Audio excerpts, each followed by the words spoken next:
Good afternoon, everyone. My name is Kristen Sprania, and it's my great pleasure to welcome you all here to Lunch Poems today. Just to let you know, we have a mailing list that you can sign up on over at the librarian's desk, and also want to let everyone know that you can view past readings of Lunch Poems through our website. We have webcasts, and we're linked in with iTunes and Google Video. So if there's something you missed or you just want to see what's been going on here for the past few years, you can view a number of our readings online. And you can view this one in about a week online, or tell your friends how much you loved it and refer them to the website. Our next reading is March 5th with Gary Snyder, so I hope to see you all here for that. And now I give to Robert Hess, who will introduce our reader today, Tomaz Salamun. Thank you.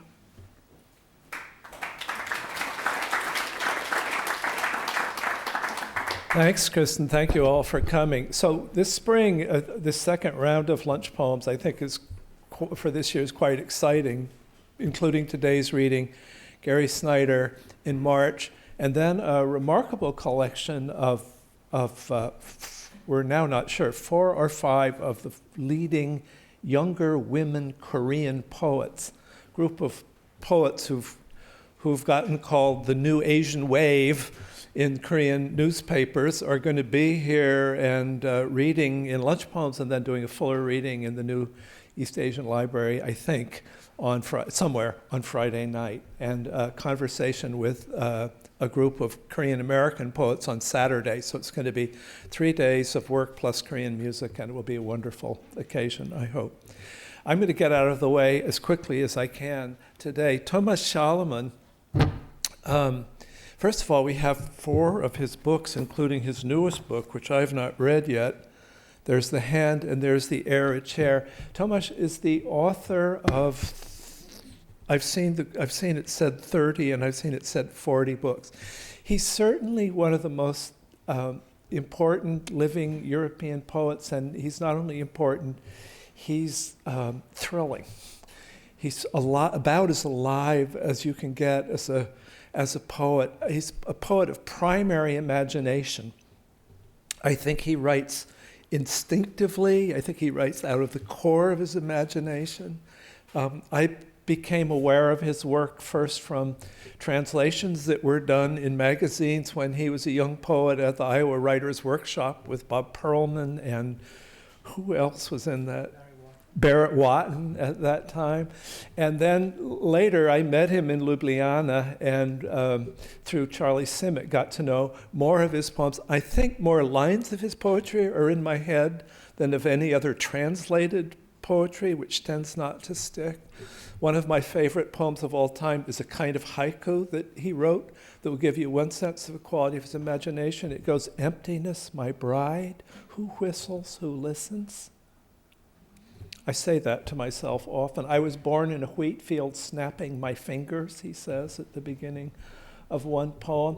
Shamanism is in his poetry, the kind of improvisatory imagination that came out of maybe the conceptual art scene in Slovenia and Italy in the 1960s and 1970s when he was starting to write.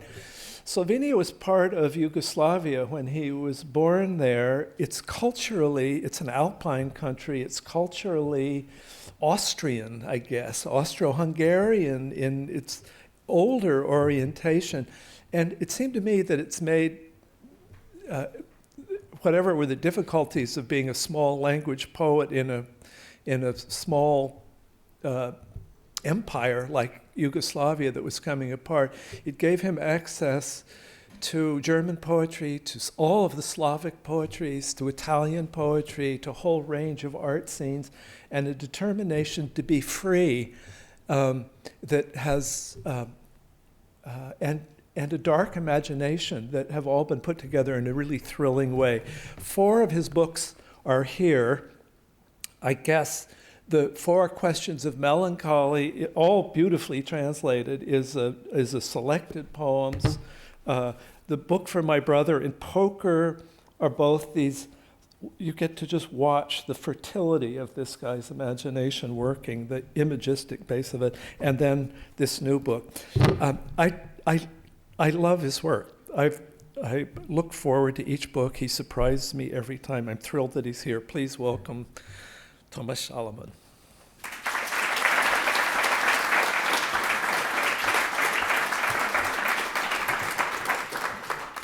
Thank you, Bob. I must tell you, without Bob, you would never hear about me.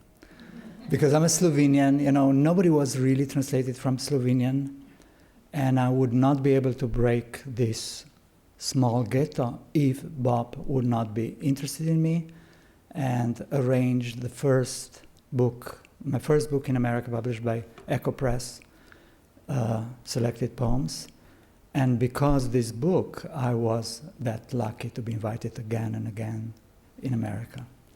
So my deep gratitude, you made me alive in this country, on this continent. I'll read from different stages. The deer, awe-inspiring cliff, white desire, water springing forth from blood. Let my form narrow, let it crush my body, so that everything is one, slag and skeletons, fistful of earth. You drink me, draining off the color of my soul. You lap me up like a fly in a tiny boat. My head is smeared. I see how mountains were made, how stars were born. You pulled your brow out from under me. There I stand. Look, in the air, within you, drained, all mine. Golden roofs bend up under us, small pagoda leaves. I'm in silken candies, gentle and tenacious. I funnel the fog into your breath, and your breath into the godhead of my garden, the deer. And this is in Slovenian. Jelen, najstrašnejša skala, bela, bela želja, voda, ki izviraš iz krvi. Naj se mi oži oblika, naj mi zdrobi telo, da bo vse v enem, žlindreja, okostja, prgišče. Piješ me, kot bi izdiral barvo duše, lokaš me, mušica v drobnem čovnu. Razmazano glavo imam, čutim, kako so se gore naredile, kako so se rodile zvezde. Spodmaknil si mi svoje teme, tam stojim, poglej, v zraku, v tebi, ki si zdaj zlit in moj. Zlate strehe se ukrivljajo pod nama, pagodini listi. V ogromnih svilenih bombonih sem, nežen in trdoživ. Meglo ti potiskam v sapo, sapo Božjo glavo v mojem vrtu. Jelen. Jonah. How does the sun set? Like snow. What color is the sea? Large.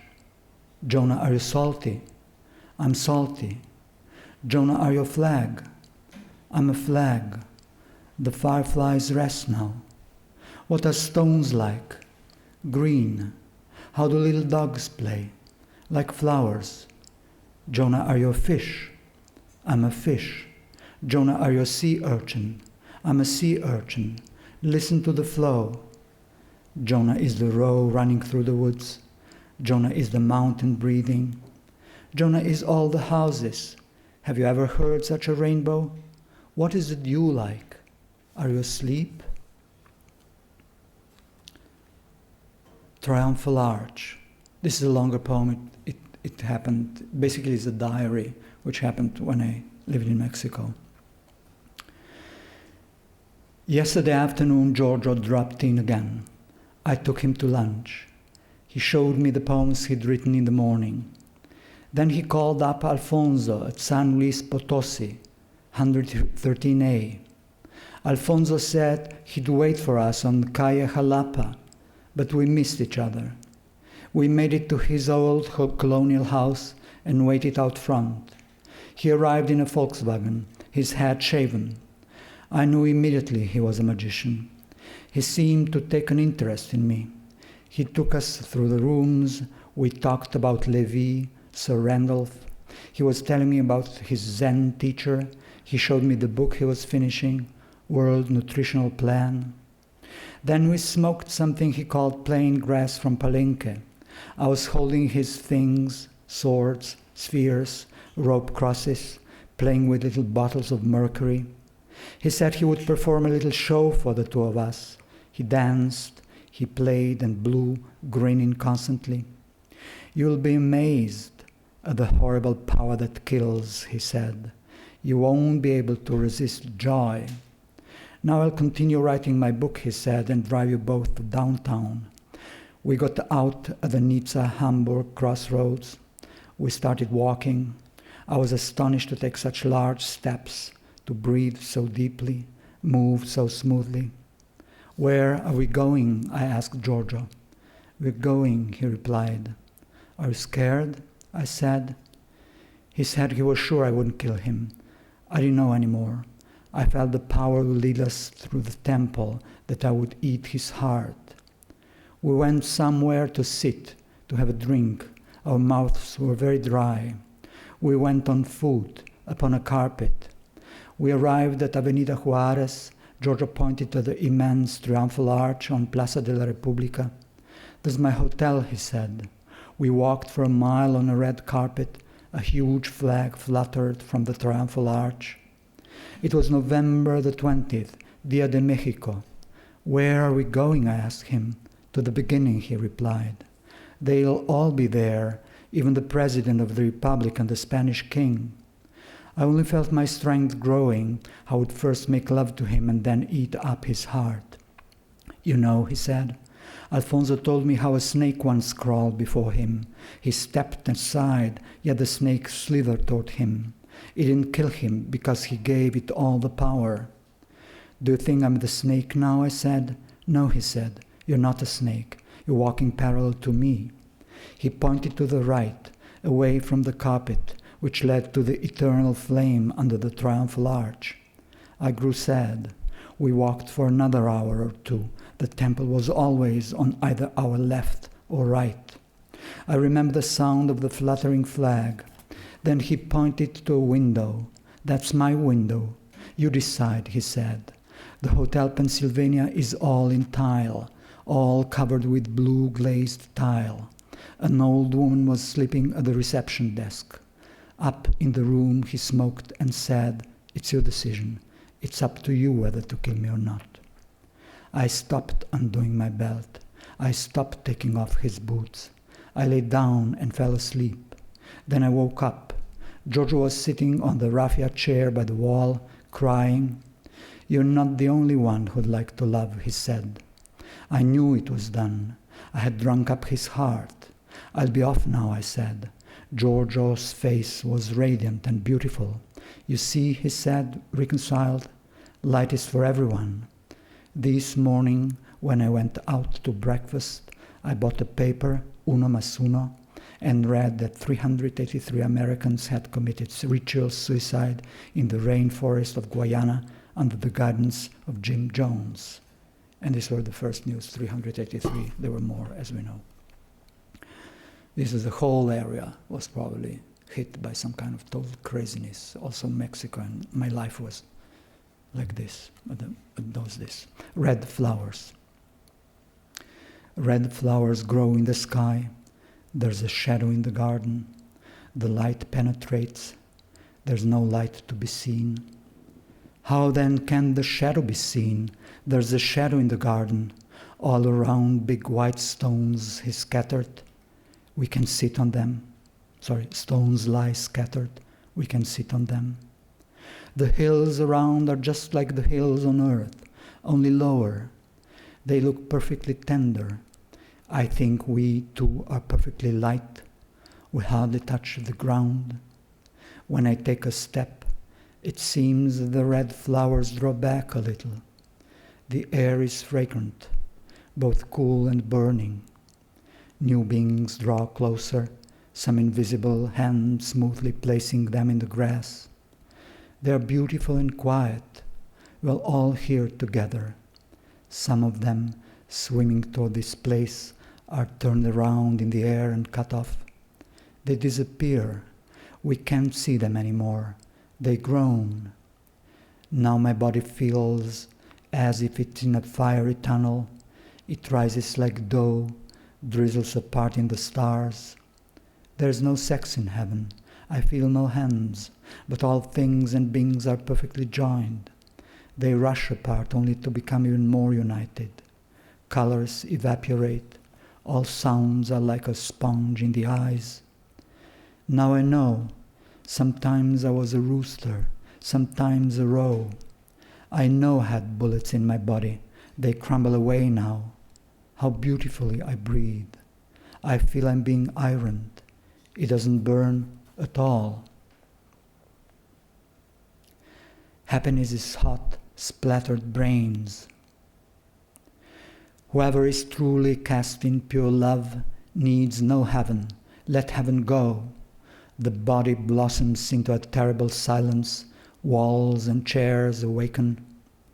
Parts of things were once human members too. My love, your warm pressure on my temples hurts so much. It pushes me into a sacred circle, shrinking and expanding. Its massive hand gives and then scatters me into the bone white of night. We're passers-by here, lost and helpless. Color, weight, and sex dissolve. My waterfall is hurting. The white drops remain, awakened into granite. Only cliché is real. Nostrils flare, attacked, destroyed, revered, and licked. Like a stone's white shiny parts, which generations and generations have licked with love. It was given to them to worship, to scoot on their knees like bugs, to groan with the almighty passion of God. Sunflower. Are you asleep? A sunflower, black seed, gold. Are you asleep? The gods spread their wings over you. Black venom, a closed miracle. Are you asleep? The dew flattens you. You sleep, you wake, bewitched. Dust and whirlpools of trains, of field paths. You're asleep, and you're expecting a bride. A black rain, drops of light. A black sword, a sunflower, golden bondsman, a poppy and a weed, the steps of tired people, their boats loaded with soil, your death, sister of the sun, a statue of greeting. In the glow I meditate on my sins, crickets, a red brick driven into the ground, pumpkins, brothers, winged animals, sunflower, we share the land, silence of turning. The difference. Did you open his eyes? Did you think he was unfriendly? I didn't open his eyes. I didn't think he was unfriendly. Will you burn him? Will you bring him wings? I won't burn him. I won't bring him wings. What's his profession? Driver. He drives in the dust all day. Does he splash when the snow falls? When the snow falls, he clings to chains. Where did you meet him? In the woods. He said he wanted to be a pilot. He wanted to know if it's much warmer down south and if there's much difference between footprints. Sweet great mother's white hair anthems. You had a cottonmouth since your birth, a tiny, tiny one. Oh, lilies that nibbled my hands, pierced my skin and stripped, changed my veins into the body of another. Me too in this world I rode up the river, crept on the bank in Canto 29, worked out, swallowed light. It didn't hurt. Everything was blessed. I allowed the cracking of nuts, wanted in honey, till the heart overgrew them.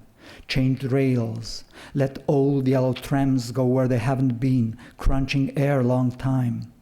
Human and animal flesh in the dissection room still lets out screams. Love me, still hear bales of wheat, trucks, grains, oils, containers grinding and splashing in the harbor. The bronze floor was boiling.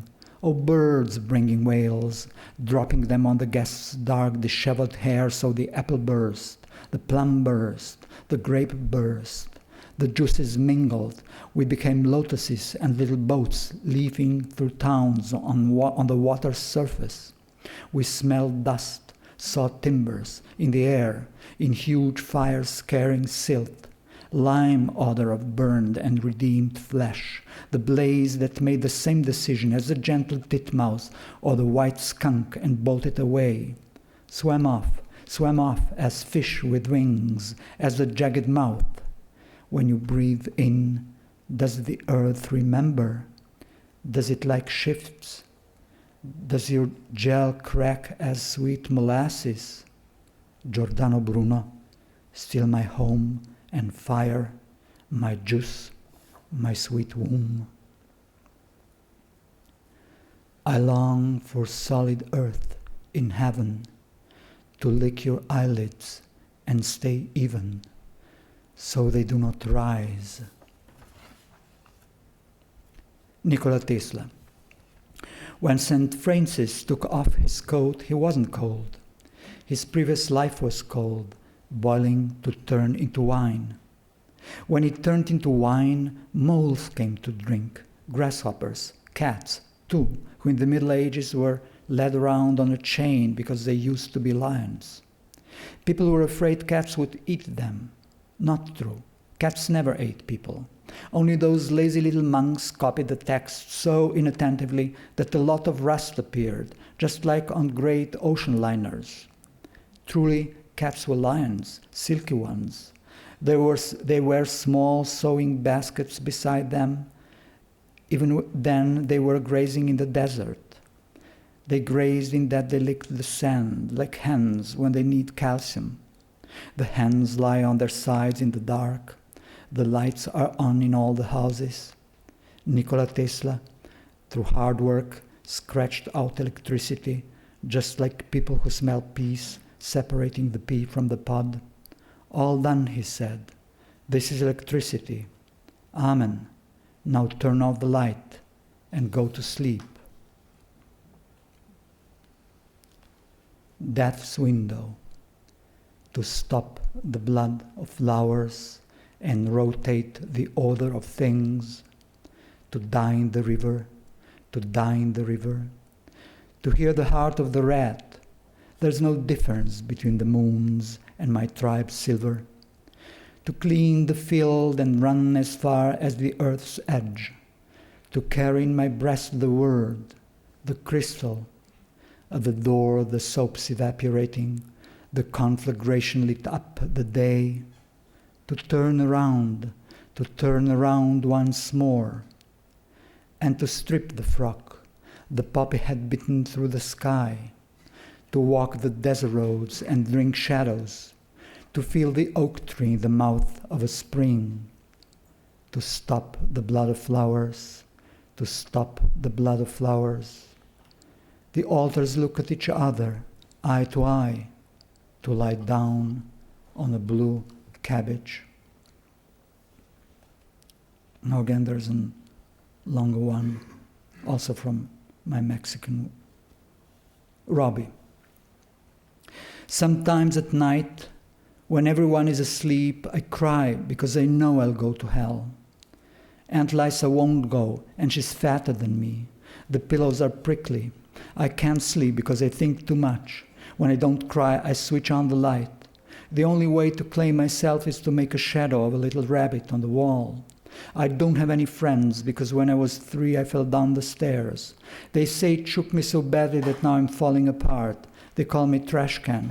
Father works all day, mother works at the market. Lisa cooks and beats me because she can't find a husband. Everyone is thin at school. We go to a school with crumbling walls. The fence is rusty, and if you grab it, your hands turn brown. I always wipe my hands on the grass so the rust doesn't get on my pants. No one comes to pick me up from school anymore. When I grow up, I'll be alone. Aunt Lisa watches every penny like a hawk. It's for her dowry, and she never puts enough food on my plate. I don't eat anything. Stars must be really light, and sparrows aren't as light as I thought. I weigh them myself. For their size they weigh the same as me. I'd lose weight if I could fly. I know how air scrapes your cheeks if you open the window in a car. Only my legs are normal. I'm saying what I think. Whoever doesn't say what he thinks goes to pieces. Big animals form inside me, their backs pressing against my belly. Sometimes I think I'm a box in which there is another Robby, and in that Robby is another Robby. 3 of us, each going off in all directions by himself. One day I let them both go. I'll buy a very thin string and tie them by the legs so they can graze and go their separate ways. So I can go about day and night without them, and if my belly shrinks, I'll cut the string and they'll get lost in the space where they graze. And they say, if someone really wants to lose weight, they shouldn't eat for a week. But if I let them outside but for a week, they could freeze, they could get lost. It's not clear if I would be thinner if they didn't exist. Not clear at all. And then I might look like I don't even have my arms. That's right. They're my arms and my brothers. I have one of each on each arm, and inside me, in my body, they resemble the wings of a butterfly in a cocoon. One day they'll leave, and then my arms will wither. The old arms I'll cast down to hell. I'll go to the stairs and burn them. I don't have any other brothers because Aldo's blonde. One brother can be blonde and the other dark. I'd like to go to Mass by myself, not together. Aldo can throw himself against the church door, can lie there flat as a snowball. Everyone can lie flat. If it's crowded in church, you can't stand face to face with God. But now people bring the kitchen sink to church. Even if they wash themselves and dress nicely, it's no use. I can smell food. I can smell food during the elevation of the host. I can smell food during the confession. They won't let me touch Christ. Once they let people kiss his feet, but now they want to draw him as he was a gym teacher, and that's disgusting. Aunt Lisa is the most disgusting of all because she's the fattest, and that's why she can't find a husband. I'll shake the gates at school, and when Mother comes home, she will no longer have those dead eyes, and Father will read to me the story of the pea. Why am I the shortest and the fattest? Why do rabbits mate too? Couldn't God at least have let the little rabbits stay pure? They haven't done anything. Whatever lives and grows, everything mates, and the sin at the edge of the desert keeps not chewing. Bushes, grass. It even dries up the wells known only to the Arabs. People mate and their eyes die out. A man's soul spill out of him from the day of his birth, like wine from a bottle of a drunkard who can no longer find his mouth. I'm so fat because I'm keeping my soul. I'm keeping it for the 3 of us. Robby, Robby, Robby, trash can, blob. It's better to go to hell with your soul than to go to heaven if you have to let go it all. I'll shake those gates even if my pants turn brown as shit. The pillows are prickly. They have turned off my light. They say I can't sleep with the light on, but it's the other way around. I calm down if the light's on because I can't see my little rabbit. If I see my little rabbit, I can pray for him.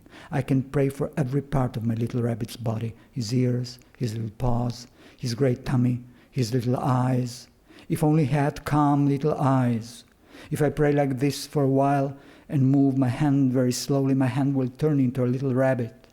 Sometimes he's completely on the wall, and sometimes completely in my hand. The pillows are prickly. The window has to be open, and it also has to be warm. You suffocate in the window closed, if the window is closed, but the air shouldn't circulate much either. Air that circulates mates. Everything that mates loses its independence. Air can be diluted in the same way that old sugar loses its strength. The air must always be fresh, but inside the soul, inside.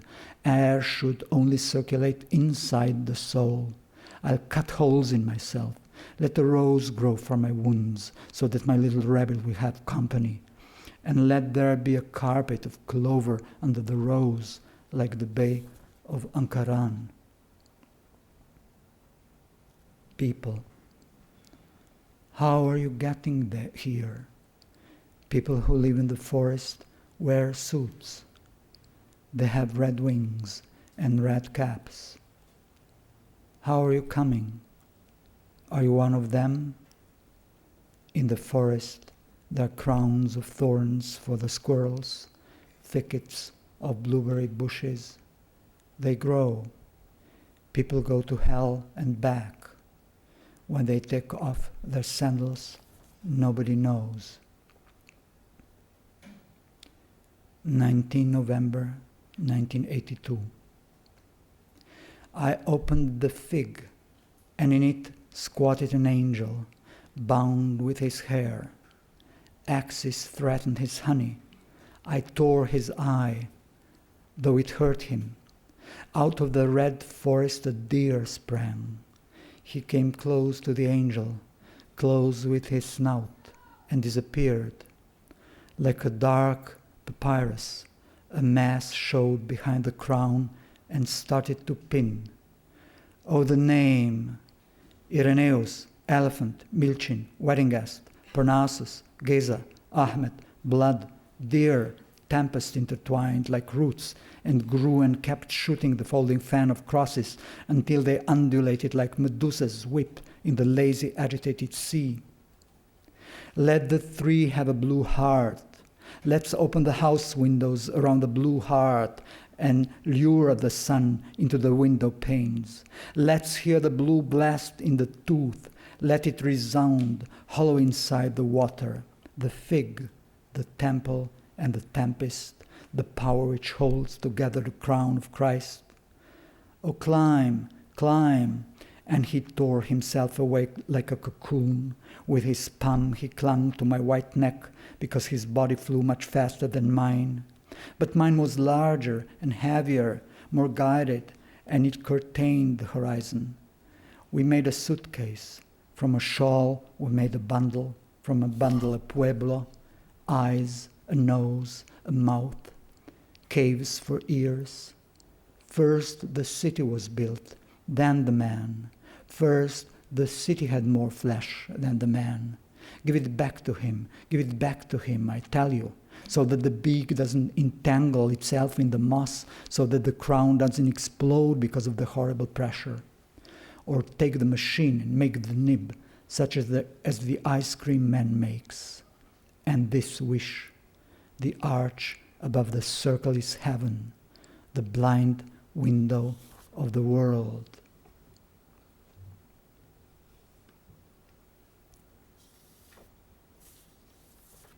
To Metka. If I set fire to the white frame of the house, will the flame burn brighter than the weight falling off our bodies, brighter than the samba, brighter than my juicy head? I'm in the snow, you're dancing under the gigantic green trees with your sad, juicy eyes. We're listening to the rhymes and slippers of your paintbrush, of meadows in which you see moss and what's under the mixed moss. A white lynx scratching in a dark green throat. Does the sky ever stop itself up and rattle? Where do you rest? In an avalanche or on the earth? I gorge myself here, gorge myself, swelling to keep from being torn apart in the heights by the clouds, pink, blue, and violet, and the flowers, like Tiepolo, the air cleansing itself behind him before the light floods and crushes us. And the last one, done today, translated today, with Michael Thomas Stern, who is my translator here. Je strmel, drugi bar, je strmel, luža, težka, platina, drugi bar, je strmel, tihko svate, luna apno šmirgla, pelje, luna apno pelje. Dimijo se kobile med granitnimi kockami, ki rase mah. Je kupola, so pribori, so grehi, je češka koča, je zmaj, tauha, tauha zmaj, je preveč elementov, je srebrnina, je strmel, drugi bar, je strmel, je bil pit, je bil opit, je dal plahto, je imel šaržer, je imel sandale prerezane, je strmel, drugi bar, je strmel, skapal mred diptih, kosim. He stared. Another bar. He stared. A puddle. Heavy. Platinum. Another bar. He stared. Silent piece of cotton wool. The moon sends lime. The moon leads lime. Mares emit smoke among granite cubes where moss grows. There's a dome. There are tablewares. There are sins. There's a Czech cottage. There's a dragon. He dives. The dragon dives. There are too many elements. There's silverware. He stared. Another bar. He stared. He was drunk. He was drunk. Did he give a canvas cover? He had cut through sandals. He had a cartridge clip.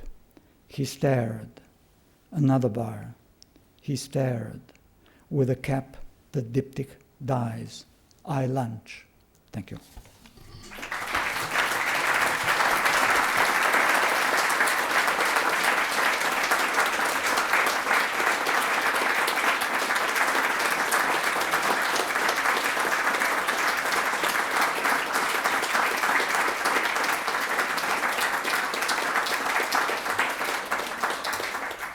Thank you so much. That was a wonderful reading, and thank you all for coming. Please do check out the books. Thomas is willing to sign those. And also wanted to mention, if you're still hungry for poetry, the Holloway series is presenting Anne Lauterbach tonight in Wheeler Mod 5 Room, and that's at 6:30. Thank you.